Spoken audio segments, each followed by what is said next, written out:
Welcome to my story voice, जहाँ मैं कहानियाँ सुनाती हूँ। दोस्तों, आज की कहानी है पिशाची पेड़। यह एक पेड़ की कहानी है। बचपन से ही ख्वाहिश थी बड़े से बंगले में रहने की। मेरी ये ख्वाहिश पूरी हुई जब मेरे पति को ऑफिस की तरफ से एक बड़ा सा बंगला किराए पर मिला। बंगला क्या था, एक बड़ी सी हवेली थी। उसमें 5 कमरे थे। घर के बगीचे में पुरानी हवेलियों की तरह आंगन था जो ऊपर से खुला था। बाहर बड़ा सा बगीचा था और एक बहुत पुराना पीपल का वृक्ष था। उस वृक्ष को देख एक बहुत ही अजीब सा एहसास हुआ। कुछ पल उसको एकटक देखती रही, फिर अचानक लगा जैसे किसी ने हल्का सा धक्का दिया हो। पर गौर न करते हुए मैं घर के अंदर चली गई। बच्चे तो मानो बहुत ही खुश थे, क्योंकि इतना बड़ा घर उनके लिए तो स्वप्न समान था। वह खूब खेल रहे थे। वह एक कमरे से दूसरे कमरे में भाग रहे थे। तभी छोटे बेटे ऋषभ के चिल्लाने की आवाज आई। मैं और मेरे पति, जो पीछे के कमरे में सामान लगा रहे थे, भागकर आंगन में पहुंचे। ऋषभ दर्द से कराह रहा था। मैंने उसे डांटना शुरू कर दिया। वह रोते हुए बोला, मेरी गलती नहीं थी, अचानक किसी ने मुझे धक्का दिया और मेरा पैर मुड़ गया। उसकी बात सुनकर मेरे होश उड़ गए, क्योंकि ऐसा ही धक्का मुझे ऊपर छत पर महसूस हुआ था। मैंने आंगन में चारों तरफ नजर दौड़ाई, पर ऐसा कुछ अजीब नहीं लगा। अचानक से मेरे ऊपर कबूतर की बीट गिरी। मैंने गर्दन उठाकर ऊपर देखा तो हैरान रह गई। वही पीपल का पेड़ जो बाहर बगीचे में था, उसका आधे से ज्यादा भाग आंगन पर साफ दिख रहा था। उसके पत्ते हवा से खूब तेज हिल रहे थे। ना जाने क्यों उस पर पेड़ को देखते ही मेरे रोंगटे खड़े हो जाते थे। रात को मैंने अपने मन का डर अपने पति को साझा किया। वे पहले तो हंस पड़े, फिर थोड़ा गंभीर होकर बोले, देखो, तुम्हारी ही जिद की वजह से मैंने इतने बड़े बंगले के लिए हाँ किया था। इसलिए इस वहम को दिमाग से निकालो और अपने सपने को खुलकर जियो। फिर दोबारा ऐसे घर में शायद ही रहने का मौका मिले। मैंने सोचा, कह तो वह ठीक ही रहे थे। मैंने अपने आप को समझाते हुए सोचा कि शायद मैं ही ज्यादा सोच रही हूँ। मैं अगले दिन घर की साफ सफाई कामकाज में जुट गई। हैरानी की बात थी कि मेरे ज्यादा पैसे देने पर भी कोई काम वाली बाई मुझे नहीं मिल रही थी, ना कोई काम करने को तैयार थी। मुझे घर के सारे काम अकेले ही करने पड़ रहे थे। झाड़ू लगाते लगाते मैं थक गई थी, तो स्टूल पर बैठकर आराम कर रही थी कि अचानक मेरी नजर एक छोटे से बंद दरवाजे पर पड़ी। उस दरवाजे पर एक बड़ा सा ताला लगा था। पता नहीं क्यों मन हुआ उस कमरे में जाने का। मुझे याद आया कि जिसने हमें यह घर दिखलाया था, उसने एक चाबी का पुराना सा गुच्छा हमें दिया था। शायद उस गुच्छे में इसकी चाबी भी हो। मैं तुरंत उस गुच्छे को खोज लाई और उस कमरे का ताला खोल दिया। अंदर का नज़ारा काफी भयानक था। कमरे में बत्ती नहीं थी, पर क्योंकि दिन का समय था तो कमरे में बने 2 बड़े बड़े रोशनदान से काफी रोशनी अंदर आ रही थी। मैंने चारों ओर नजर दौड़ाई। जगह जगह मकड़ी के जाले लगे हुए थे। कमरे में हर जगह धूल ही धूल थी। ऐसा लग रहा था कि इस कमरे को साफ किए सदियां बीत गई हूं। ये सब देखकर मैं खांसते हुए अंदर की ओर धीमे कदमों से बढ़ने लगी। कमरे में पुराना कबाड़ इकट्ठा कर रखा था, पर जब मैंने उन सब चीजों को गौर से देखा तो हैरान रह गई। वहां संदूक, कुर्सी, मेज, मटके सब बहुत पुराने जमाने के लग रहे थे। उन पर की गई नक्काशी 16वीं से या 17वीं शताब्दी की लग रही थी, किसी राजा महाराजा के समय की। तभी मेरी नजर एक अजीब से दिखने वाले ड्रेसिंग टेबल पर जाकर रुकी। उसका शीशा आधा टूटा था, पर फिर भी मेरी पूरी शक्ल उसमें दिख रही थी। मैं अनायास ही उसकी तरफ आकर्षित होती चली गई और उसे देखती रही। जैसे ही उसके पास पहुंच उसको खोलने की कोशिश करी, वह हिलने लगा। मेरे मुंह से चीख निकल पड़ी, पर मेरे चीखने की आवाज नहीं सुनाई दी। इससे पहले कि मैं कुछ कहती, वह ड्रेसिंग टेबल मेरे ऊपर गिर गया। मैंने बहुत कोशिश करी उसको उठाने की और खुद को निकालने की, पर ऐसा लगा मानो कोई उस पर और दबाव बना रहा है। मैं बेहोश होने लगी कि तभी मुझे लगा कि किसी ने मुझे हाथ पकड़कर खींचा। जब होश आया तो मैं अपने बिस्तर पर थी और मेरे पति, बच्चे और डॉक्टर मेरे पास खड़े थे। कुछ समझ नहीं आया कि क्या हुआ। मैं हैरानी से उनको देख रही थी। तभी मेरा बड़ा बेटा रौनक बोला, मम्मी, आप उस कमरे में बेहोश पड़े थे, मैं आपको खींचकर बाहर लाया। मेरे पति मुझ पर चिल्लाते हुए बोले, वो टेबल थोड़ा सा और ऊपर गिरता तो रीढ़ की हड्डी टूट जाती। तुम भी ना मंजू, हद करती हो, इतनी भी क्या साफ सफाई करने की रहती है तुम्हें। तभी डॉक्टर बोले, शुक्र है ज्यादा चोट नहीं आई, हल्का सा फ्रैक्चर है हाथ में, ठीक हो जाएगा। रात को मैंने अपने पति को सारी आप बीती सुनाई कि क्या क्या हुआ था उस दिन। मुझे ना इस घर से डर लगने लगा है। मैंने कहा, सब तुम्हारा वहम है, ऐसा कुछ नहीं, सो जाओ, सब ठीक हो जाएगा। उन्होंने बड़े प्यार से कहा, मुझे समझाते हुए। मेरे पति अगले दिन अपने ऑफिस के लिए चपड़ासी की बहन को घर ले आए। मंजू, ये तुम्हारे काम में हाथ बटाएंगी और यहाँ ही रहेंगी, रोज आना जाना नहीं करना पड़ेगा। मैंने उसे उसका कमरा दिखाया और उस दिन का सारा काम समझाकर अपने कमरे में वापस आई। शुक्रिया आपको, मेरी कितनी फिक्र है, यह कहकर मैं अपने पति के गले लग गई। तभी मैंने खिड़की के बाहर एक साया देखा। मैं भागकर वहां गई, पर्दा हटाया पर कुछ नहीं था। शायद वहम ही था, यह सोच अपने दिल को मना लिया। कुछ दिन थोड़े सुकून से बीते। फिर एक दिन हमारी बाई आंगन में बंधी तार पर कपड़े डाल रही थी कि अचानक उसके चीखने की आवाज आई। मैं डर गई।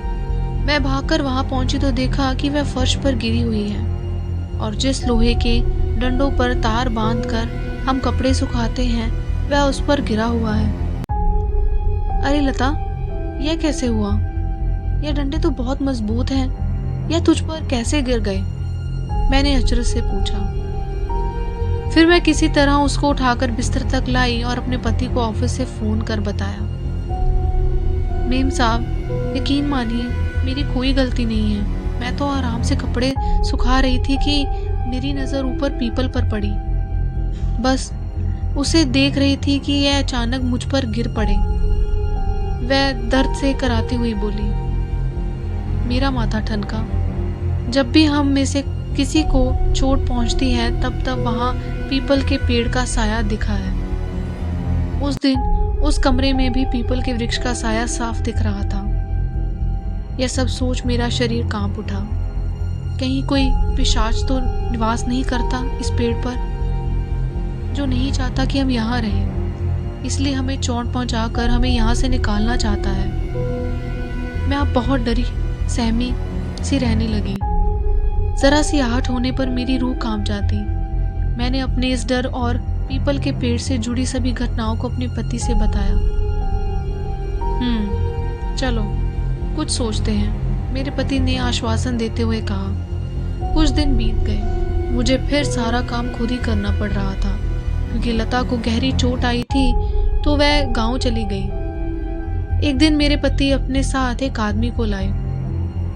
उन्होंने उसको पीपल का पेड़ दिखाते हुए कहा, यह है पेड़, इसकी जितनी छटनी कर सकते हो कर दो। जब मैंने ये सुना तो भागकर वहां पहुंची। कहा, ये क्या कह रहे हैं आप? पीपल का पेड़ भी भला कोई काटता है?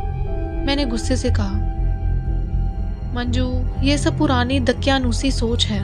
पेड़ चाहे कोई भी हो, उसकी छटनी तो जरूरी होती है, और फिर इसकी छटनी से इसकी छाया घर के हर कोने में नहीं पड़ेगी। तुम भी सुकून से रहोगी।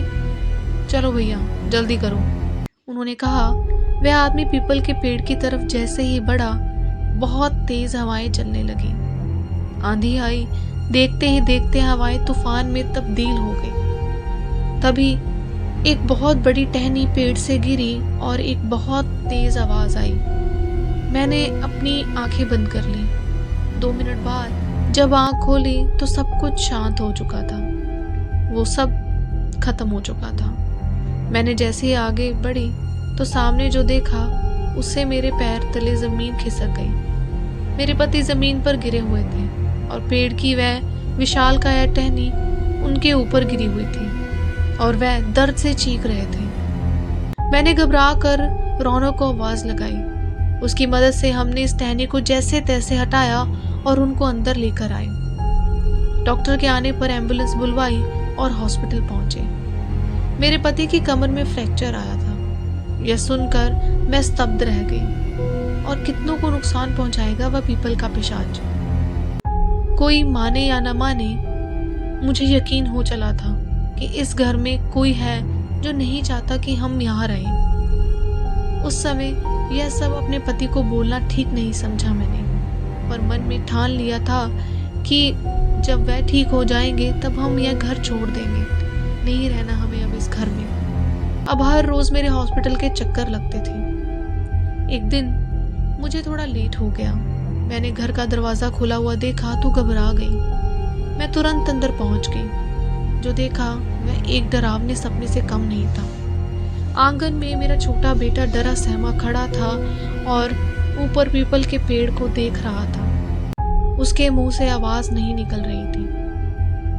तभी मैंने छोटे बेटे को संभालते हुए ऊपर देखा तो मेरी सांस हलक में नहीं अटक गई। मेरा बड़ा बेटा पेड़ से लटका हुआ था। यह देख मेरे मुंह से चीख निकल गई। मेरी चीख सुन रौनक डर गया और उसका हाथ फिसल गया। मैंने फुर्ती से पास पड़ी चारपाई उसके नीचे कर दी और वह धम से उस पर गिरा। मैं उसे उठाकर अंदर कमरे में ले गई। उसकी पीठ बुरी तरह लाल हो चुकी थी। मैंने उसकी पीठ को सिकाई करी और उसे हल्दी वाला दूध पिलाकर सुला दिया। अब मेरा यकीन और मजबूत हो गया था। सुबह जब रौनक उठा तो उसने मुझे बताया कि वह ऋषभ के साथ बैडमिंटन खेल रहा था। खेलते खेलते शटल पेड़ पर अटक गई। वह उसे लेने ऊपर चढ़ा तो किसी ने उसे धक्का दे दिया, पर वहां कोई नहीं था। वह गिरने लगा तो अचानक उसने डाल पकड़ ली। पर तू ऊपर चढ़ा ही क्यों? मैंने मना किया था ना कि उस पेड़ के आसपास भी नहीं जाना, मैंने गुस्से से कहा। वो मम्मी, मेरे और ऋषभ के बीच शर्त लगी थी, बस वो जीतना चाहता था। मैं शर्त जीतने के चक्कर में तुझे कुछ हो जाता तो? मैंने उसे गले से लगाते हुए कहा। बस अब बहुत हुआ। अब मेरा परिवार और नहीं सहेगा। मैं कल ही यहाँ से चली जाऊंगी। मैं ये सब सोच ही रही थी कि एक परछाई दिखी। मैंने बाहर जाकर देखा तो कोई नहीं था। तभी वह परछाई मुझे गेट पर दिखी। मैं उसके पीछे वहां भागी। जैसे ही मैंने गेट पार किया, गेट अपने आप ही बंद हो गया। मैंने घबराकर पीछे मुड़कर देखा तो एक साया घर के अंदर जाते दिखाई दिया।